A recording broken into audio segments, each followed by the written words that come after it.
il se passe quoi entre Cynthia et Maïsan? Parce que depuis quelques semaines, c'est la guerre entre les deux ex-amis. On peut voir les deux actuellement en diffusion dans la nouvelle émission La bataille, la malédiction de l'île. Et si tout semble aller très bien pour les deux potes, c'est à la sortie de l'émission que tout a basculé. En fait, attention spoiler, mais quand Cynthia a quitté l'aventure, Maïsan lui aurait demandé d'espionner un peu son ex Emin et de prendre de ses nouvelles. Ce que la partenaire de Giovanni aurait fait, même un peu trop bien. D'après Aquababe, elle l'aurait fait venir chez elle et l'aurait accueilli en maillot de bain, une situation qui aurait mis très mal à l'aise Emin. Et c'est pas tout parce que Cynthia aurait tenu des propos pas très élogieux sur Maïsan. Depuis cette histoire, plus de son, plus d'images entre les deux copines. Aquababe de son côté ne s'est pas arrêté là parce qu'il a expliqué que pendant le tournage, Cynthia aurait perdu le contrôle d'elle-même. Pendant la bagarre entre Giovanni et Vivian, elle serait devenue hystérique et s'en serait pris à un producteur de l'émission qu'elle aurait frappé. Cynthia a répondu à ces accusations sur le plateau de Samedi Rap.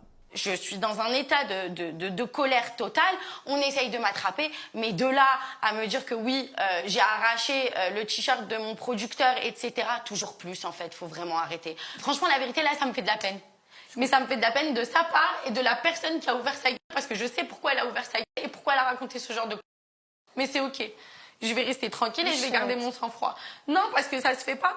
Parce que moi, si j'ouvre ma gueule aujourd'hui et je prends mes réseaux et je raconte tout ce que je sais, tous y tombent un par un. Bon, Cynthia ne donne pas l'identité de la personne qu'elle pense être la source, mais en tout cas, entre elle et Maïsan, l'amitié semble finie.